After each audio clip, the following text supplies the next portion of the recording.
Hello and welcome to another episode of the Right Talk. This is where we give you weekly news about writing and literature and books from Africa, Kenya, and the world. We also give you views and tips on creative writing. My name is Patrick Ngugi, and welcome to this episode. And so, in this episode, we are going to look at how plagiarism and copyright infringements is affecting Kenyans, according to a recent report. We are also going to feature about 6 books that were recently chosen in the Journal of Science Fiction. How much science fiction do we write in Africa?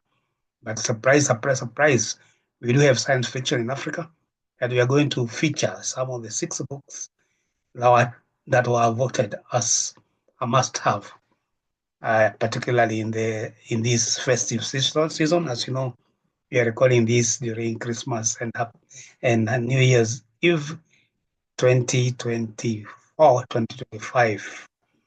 So we're also going to have a special segment on tips on writing, how to write a novel, what needs to be done, what you need to know as far as writing novel is concerned. And these tips come to you from the Write Academy, which is an online writing school by yours truly. We also have another section where we have your questions answered. And we have more questions. It looks like Tanzanians are really interested to know a bit of things because we have Teacher Kalogo Dita again in Tanzania who has sent us more questions. And we also have a poet from Swaziland, also known as Tini. Slot Mazia, the poet, is going to give us a rendition of one of his very, very powerful poems. And so welcome again to this episode as we go now into the news of what's happening in literature in Kenya and Africa. Thank you very much.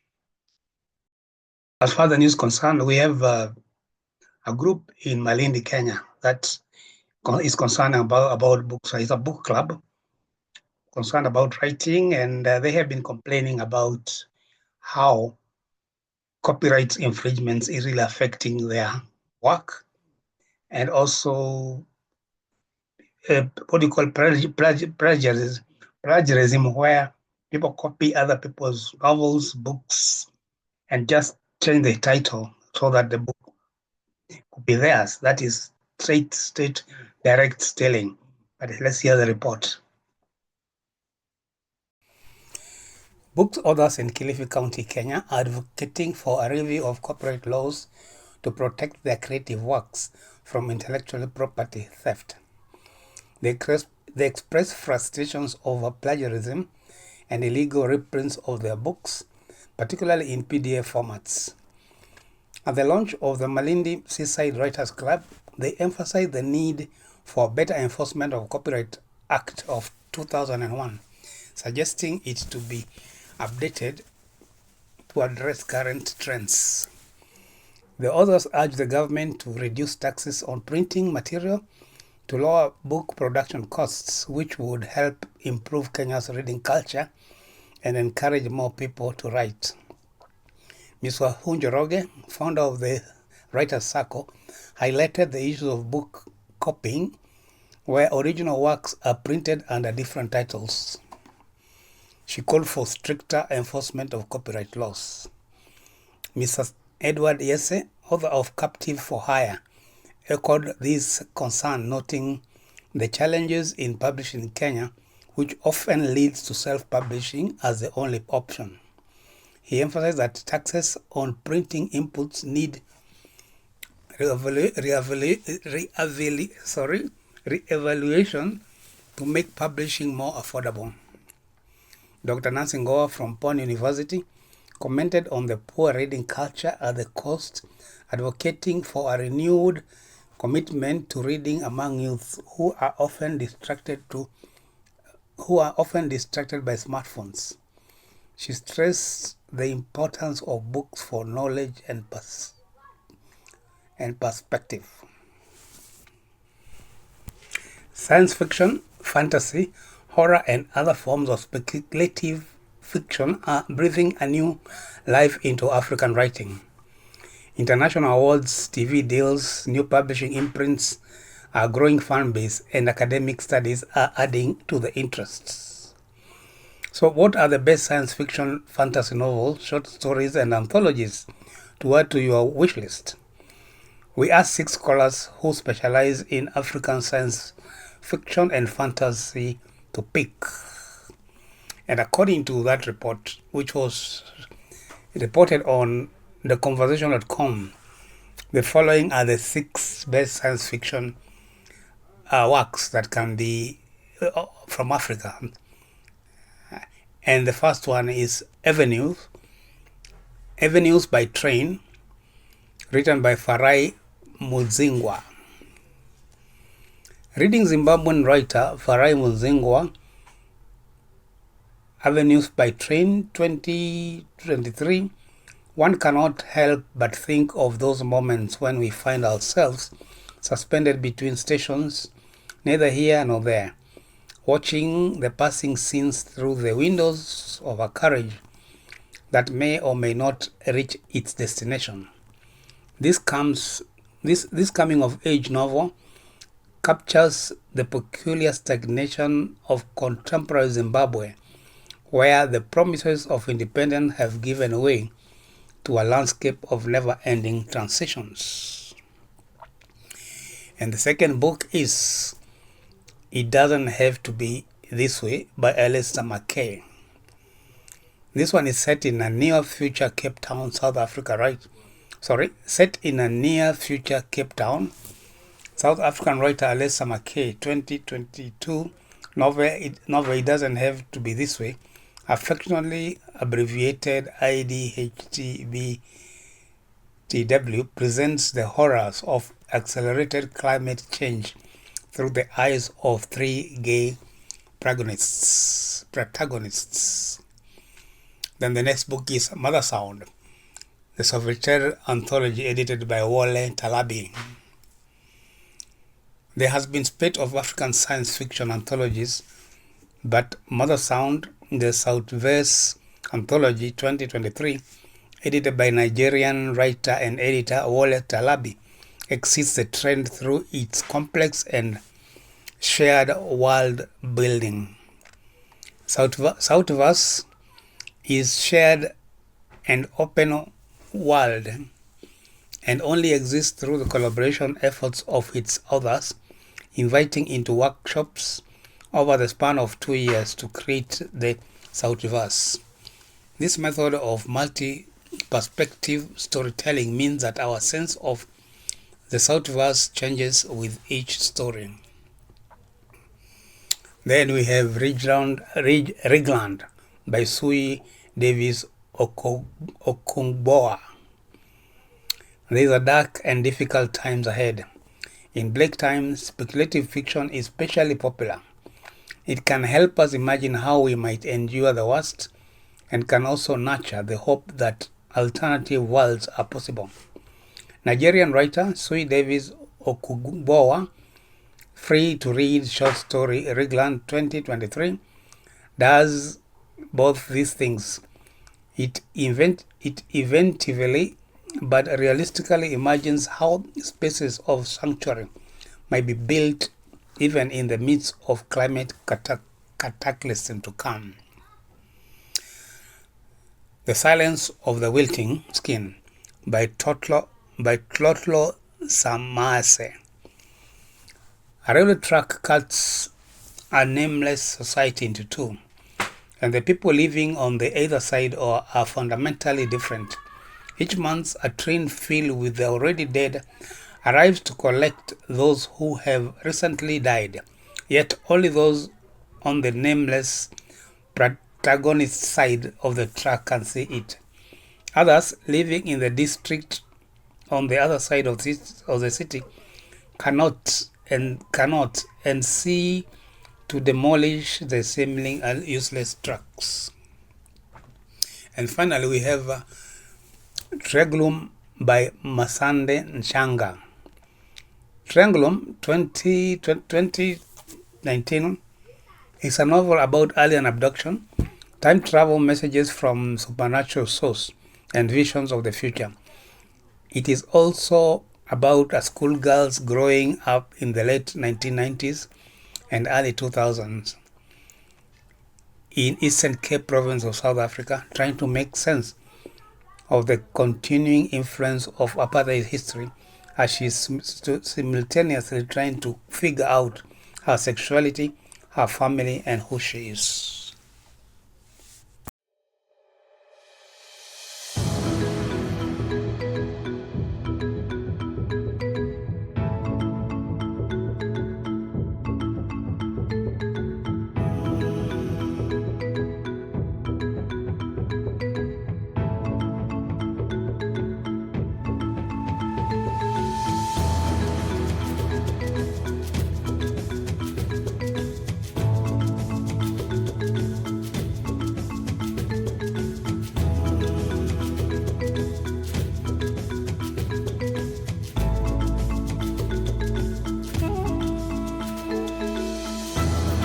So here we go to the tips about writing borrowed from Write Academy, the school where I normally give tips about writing. And one of the questions many people ask, particularly new writers, they usually, or even not writers, anybody, they usually wonder, where do writers get their stories? Where do stories come from? And where do stories come from is one of the most common asked questions that people who wonder, how do you sit down and just do ideas just fall down from space? Where do they come from? Obviously, they don't come from thin air, but whether you know it or not, whether you are right or not, we all have stories. And these stories are thoughts, they come in the form of thoughts throughout the mind. Every day you have a lot of thoughts running through your head, thousands and thousands of thoughts sometimes per minute. Some of these thoughts give people inspiration, maybe from experience, so that instead of just letting an idea slip, you can say that's a good one. Maybe I can make a story out of that. And the best way of catching this idea is having a notebook nearby. Remember the notebook we talk about? You can have a physical notebook, pocket size, or you can use the notepad in your phone. But I find notebook being very fast because you can whisk it off and just jot quickly before you forget. But a notepad is also good if you're quick at typing and collecting it. Either can do, but the idea is to catch those fleeting thoughts, some of which are very good, but if left unattended, they just disappear. Just like waking up from a very beautiful, very good, very powerful dream. If you don't jot down the dream, when you wake up, most of the time it disappears. You may not be able to remember it, but you knew you had a beautiful dream. The problem is you might not have remembered it. So in short, stories come from memories, what we remember, what we come across, intuition, the experiences we've gone through. And some of them will just be ideas or thoughts in the mind. But if you don't put them down, they just go. And something like inspiration, you can have an inspiration. You can see something that gives you an inspiration to jot down and write what the idea. When you have this idea, it's just a thought. It could be a sentence. But as you mule over, as your time goes on, that sentence grows and grows and grows because you keep on getting new ideas to pump it in. And you can be walking the street, you notice something happen, you say, wow, that could be a part of a scene in my story. You just write that and you start developing it. A good example is my first published book. It was called The Interview. It was a normal day when I noticed in Nairobi when people really fight in the morning, particularly when they don't have enough vehicles. People really fight to get into matatu going to work. And so there's this idea of this young man who is rushing to go to an interview for a job. He has to beat odds and get to an interview at a particular time. But there are not enough matatu, there's a scuffle, everyone for themselves.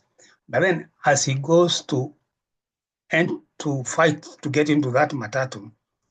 And he has a good chance. He notices a car accident, a, a hit and run driver who hits this ordinary elderly woman, and she's sprawled over the road, and everybody's, the crowd come to see what's happening, but nobody's really giving assistance.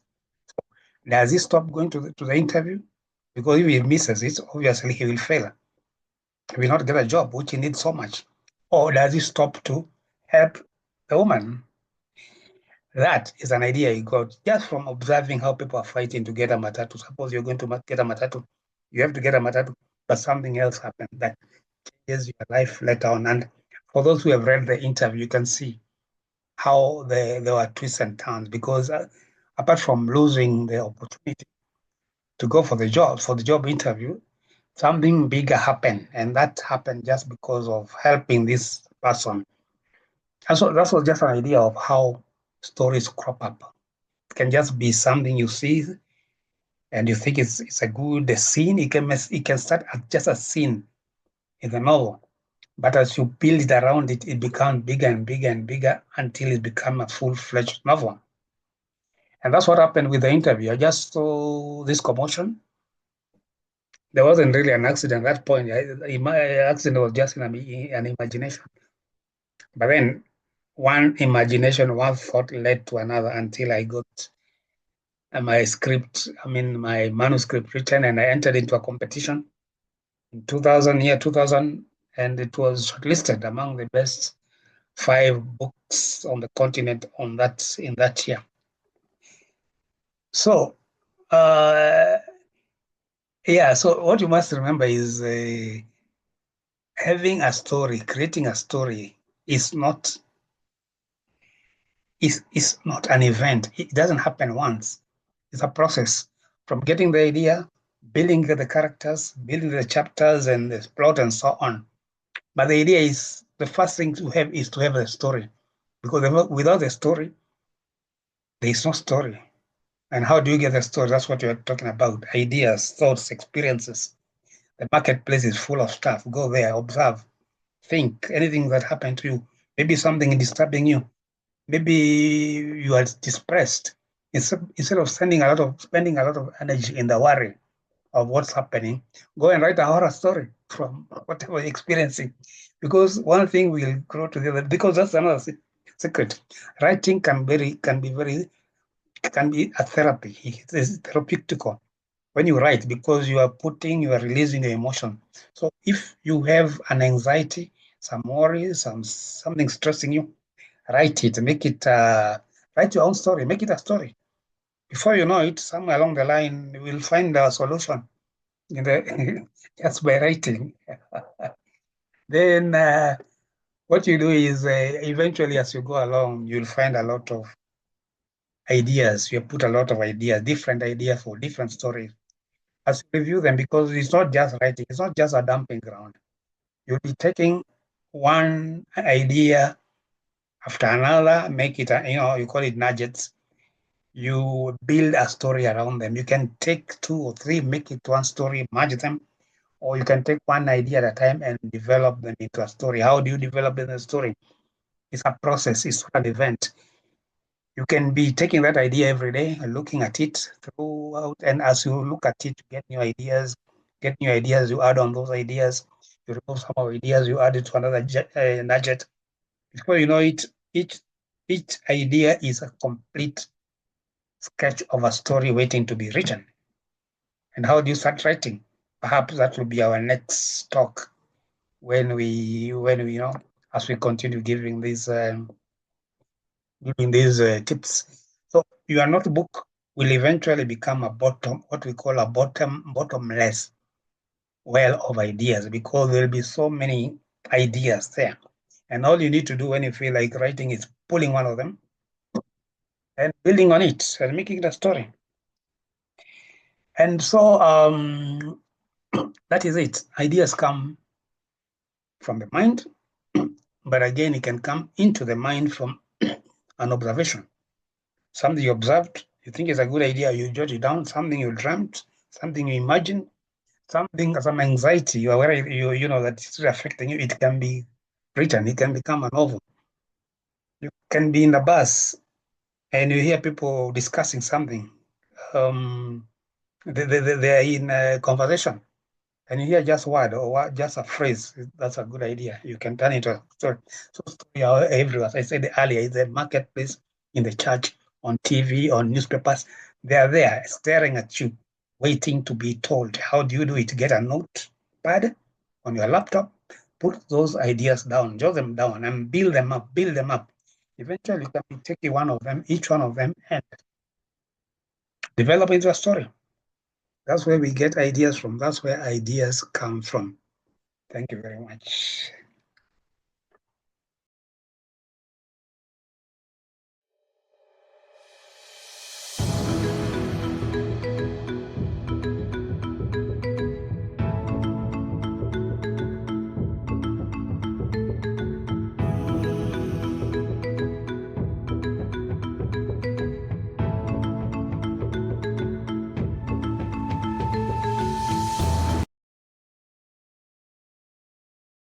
And so the questions, teacher Kalogo Jite, teacher Kaligodoto Jige from Tabora, Tanzania asks, can you discuss a pivotal moment in your writing career?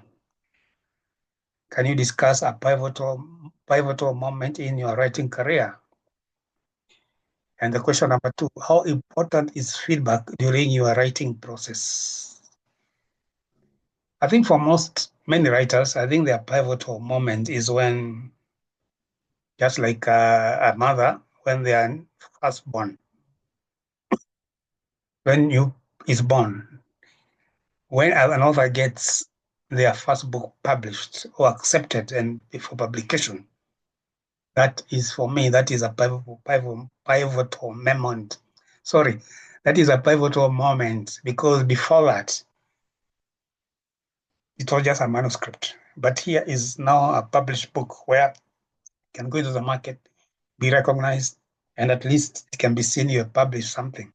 That I think is a pivotal moment, and I think it happens every time one publishes a new book or when you are recognized. Maybe you've won an award. I have been nominated twice. I've never won the first prize, but I've been nominated twice, and for me, it was a pivotal moment. As far as I'm concerned, that is whenever you are recognized by being nominated, or when you get your book published. Yeah, that's for me pivotal moment. How important is feedback during your writing process? Feedback is very important. But what I will suggest is you don't keep on sharing your story as you write it, unless you are sharing with somebody who is guiding you, somebody who is giving you positive critique. Then you can share with them because they'll help you along the way if you've never done or finished a novel before. And that's what we do at Write Academy. We guide you until you can finish your novel. But as I was saying, don't finish a chapter or two chapters, give to somebody, another chapter, give it somebody, let them go. No, I mean, some of them will disappoint you, some of them will not read, some of them will not even understand what you're writing. Just do your story, get it done, get it finished, and give it to people who are trained to critique, maybe a teacher or somebody who is in literature. But that feedback is what is important because whatever they tell you from the heart, they'll give you a constructive criticism. But giving it to anybody before it's done, even if it's positive criticism, they may not be they may give you the wrong feedback. So right feedback is very important because it will help you not only in writing that particular book you are doing at that time, but in future publications.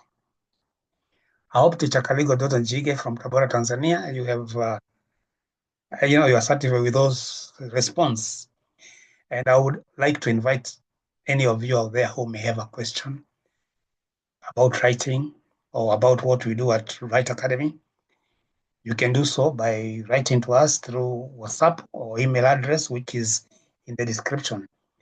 And as I said earlier on, we are now going to end with a rendition from Slot Mazia, a poet from Uswatini, that's South Swaziland, and he's also a member of Global Verses. Global Verses is a group of poets from Africa. And if you are a poet and you'd like to join this group, it is a WhatsApp group. Just get in touch. We'll get you connected.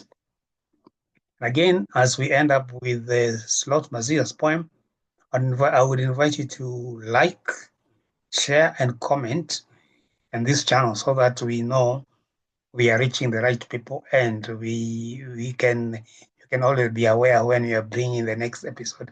So thank you very much, and God bless. Keep on writing.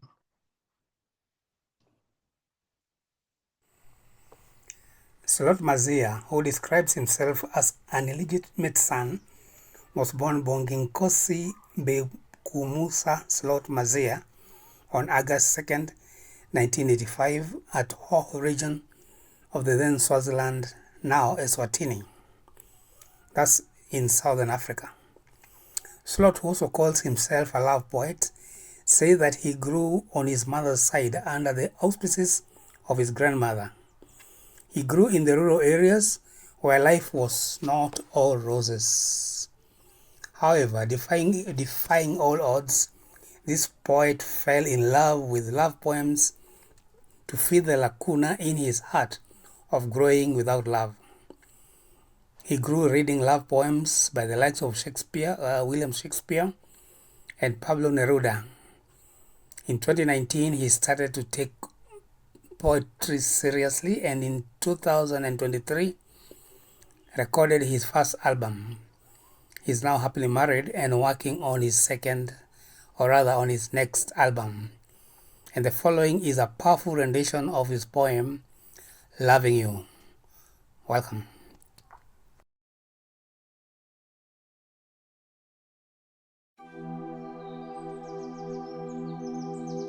How am I supposed to live without you? A song sung by Michael Bolton, feeling this love that I have for you, darling. My heart is wrecked by your love. Numb with too muchness of your love, I'm in love with you. Full to the brim like a cup of morning coffee. Loving you is my only feeling as I look into you. The universe and its components bowing before me for choosing you. Amazing grace. This is soul soothing, humbling enough to make me thank the gods of love that I found you. This love is so original and profound. Baby, let's own this night. Come closer, darling. The love fire between us has to burn a blaze to keep us warm till the morning comes. Baby, I feel your presence. The way you hold me justifies the mind-blowing atmosphere around us. The million stars up high in the sky are glaring at us with delight. With glee, the moon is smiling at us. Heavenly Father, what a wonderful world. Even Mother Nature testifies my loving you. It makes sense to fall in love with you if I'm cushioned by this velvet landing in your heart. My feelings are in another sphere in you, darling, cupped and protected like a kindly flame from the wind. I'm in love with loving you, darling, author of the rainbow. Let's drink the love wine, darling, to be drunk in love. Hold my body with meaning, my darling, for I am all yours. As you cling to me with complacency, I feel your smell so fresh with your natural scent, which is difficult to tell apart from the Lilapo Santal 33 perfume, which is the signature of Justin Bieber's fragrance of choice. Baby, you are heavenly sent to me. The love song on the background when I fall in love, but not King Cole, exceptionally befits this love mode. Listening to this song heightens the love tempo as it defines this moment. Let's dance to this music with joy, oh darling. Nobody else but me and you. Let's drown in merriment and cherish this happiness in our lifetime. The way you poke your fingers in my ears, darling, makes me want to speak in tongues. Your love too muchness is deafening and maddening me. I'm losing myself into you, baby.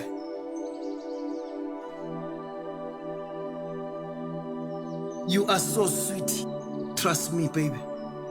It's like we've just met. Where have you been, darling, all this long?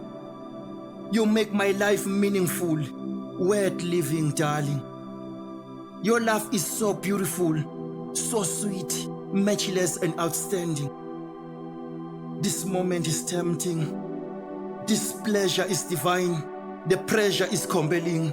It is the love that matters the most now. Baby, this is our time, our moment, and our now.